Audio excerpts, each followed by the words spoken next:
Hi, everybody. Today is February 2nd of 2022. So the date is 2/2/22. And I'm recording this lecture, especially in case you were not able to attend lecture this morning. About half of the class was present today. However, the OWL camera was not working. So I'm redoing the lecture so I can put on the Moodle page for you guys to watch as you get ready to work with chapter 3. So there's a couple of things. First of all, I'm going to share my screen with you. And first of all, we'll take a look at our course. Okay, so right now on February 2nd, we are working toward getting chapter 2 done. The lecture for that is right here. And then there's a couple of other lectures with and without Excel. And there's also some worked out problems. So that homework assignment is due this Friday, February 4th. The first homework assignment for chapter 1 was due last Friday. And I have, the majority of you have turned that in. But for those of you who have not turned it in, please do so that you can get credit for it. And once again, there will not be any reduction of credit for turning that in late. The next piece I want to draw your attention to is our schedule. You'll notice that next Wednesday, February 9th, is the day of our first quiz over the homework. So the quiz will be held in class, in our regular classroom in Fab 61. And you will get a piece of paper that you will write on, and you will use a calculator that is not internet compatible, so you cannot use your phone. But you'll use you can have a calculator, pens, pencils, the test that I'll give you, or the quiz that I give you. And you also can bring in one page of notes written in your own handwriting to sort of summarize your thoughts if you would like to. And that will be taken in class. Now, if you have a valid reason for not being in class that day, you need to make arrangements with me to take the quiz elsewhere or whatever else those arrangements might be. But I want everyone to take it Wednesday morning, because otherwise it's really not fair to your classmates. If you take it later than them and you ask them how the quiz went, they may feel obligated to tell you, and that's not really fair. It's also not really fair if I write 2 quizzes, because one might be easier or harder than the other. So the most fair way for me to do a quiz is to give each of you the same quiz and have you take it at exactly the same time. So that's what I am aiming at. And so unless you have a valid reason, that's what I want to happen. And if you do have a valid reason, I want you to let me know so that I can work with that. Okay, well, having said that, if we come over here and we take a look, this was the whiteboard that I wrote this morning in our class. And we just talked about that, the date, the homework quiz, and then we started doing a little bit of math. Now I've posted this up to our Moodle page. So if you need to refer back to this information, it's on our Moodle page right here under the file Whiteboard for February 2nd. So you'll have access to that should you need it. All right, so having said that, what we did today was we talked about chapter 3, even though this is the assignment that will be due for next week, it will be on the quiz. So chapter 3 is about word problems and equations.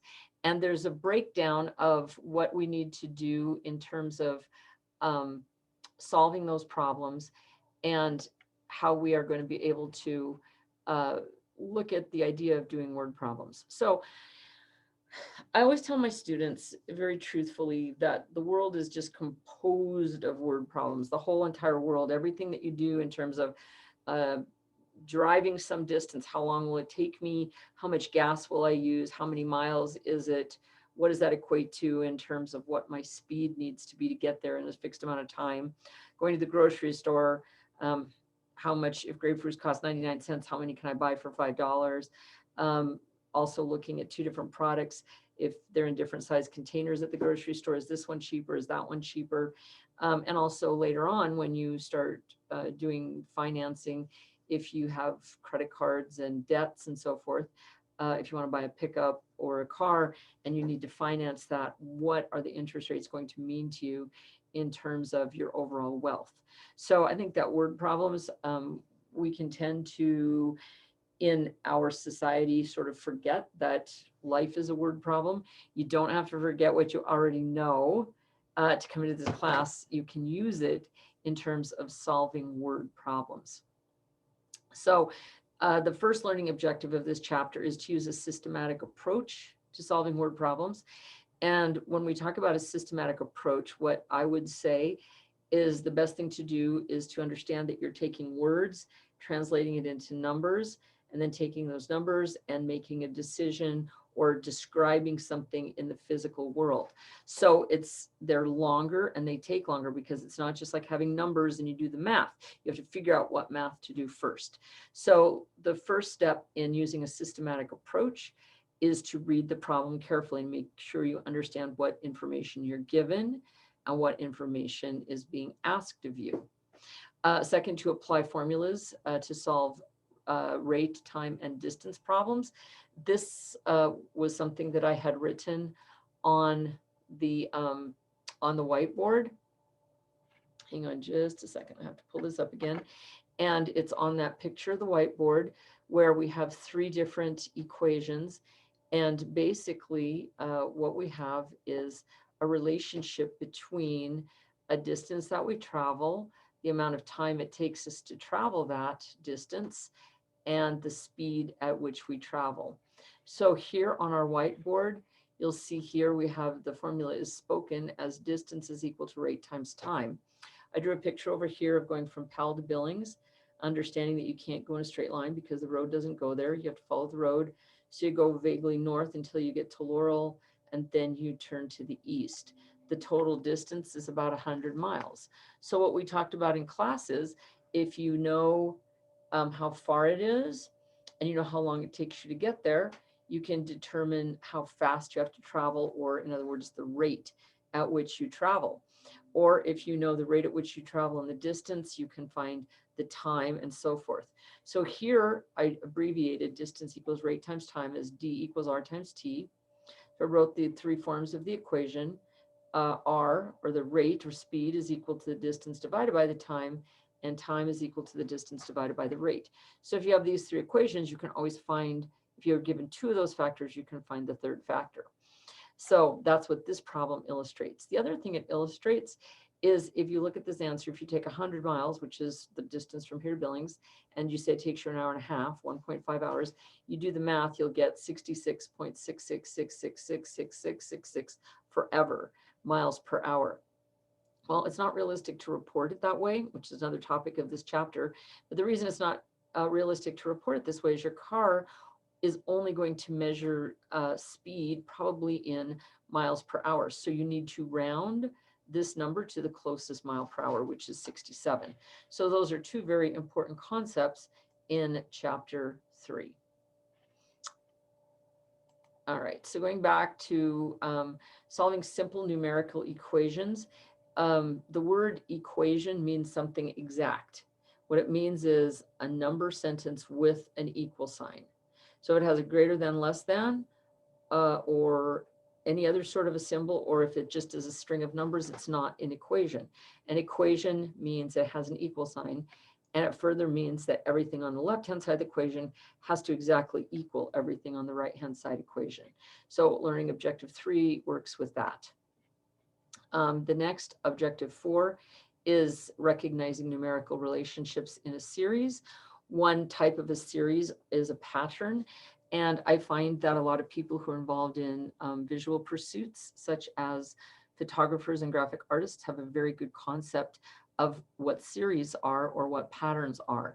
So what you'll be given is a series of numbers and ask what the missing number is.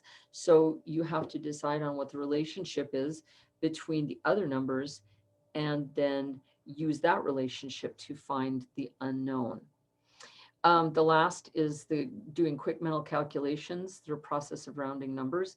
Talked a little bit about rounding numbers with the speed that we need to travel to go to Billings, for example, to get there in an hour and a half. You can also think about rounding just in terms of things in everyday life. For example, like I said, if you go to the grocery store and grapefruits are 99 cents, and you have $5, how many grapefruits can you buy? Well, the answer is 99 cents is about $1. So you round 99 cents to $1. And if you have $5, you can buy about 5 grapefruits. This process of rounding can also be useful in approximating an answer. So for example, something I said in class today was I had a student in a different class, and we were measuring the length of our pace. And the student paced off a distance of 100 feet. And they said they had 19 paces in that distance. Well, if you wanted to estimate how long one pace would be, you could take 100 feet and divide it by 19, but you might clue into the idea that 19 is almost 20. And if you take 100 divided by 20, that's 5. So that student's pace would be roughly 5 feet. All right, so that is sort of what we're going to be doing for chapter 3. When you take a look at the material, we have different sections in this chapter, but once again, this stuff I want you to hand in is the bottom line and the self-check. And then if you do not have enough information, if you don't feel like you're comfortable with that information, I would like you to go ahead and do assignments 3.1 and 3.2, but do the bottom line and self-check and hand those in through Moodle. All right, so that is the extent of our lecture on chapter 3. So remember, next week, Wednesday, Friday 9th, February the 9th, Wednesday, February 9th at 8 a.m., we'll have a quiz. The quiz will cover chapters 1, 2, and 3 in our textbook, and it will be not open neighbor. So you have to be in class with me on that day, unless you have a valid excuse to not be in class. So I will give you a piece of paper. You will take the quiz, you'll give it back to me. You'll be able to use pens, pencils, a non-internet capable calculator, and a study sheet. So you can bring in a sheet in your own handwriting. So that's it for today, ladies and gentlemen. Please come see me if you have any other questions, and we'll move forward from there. Thanks.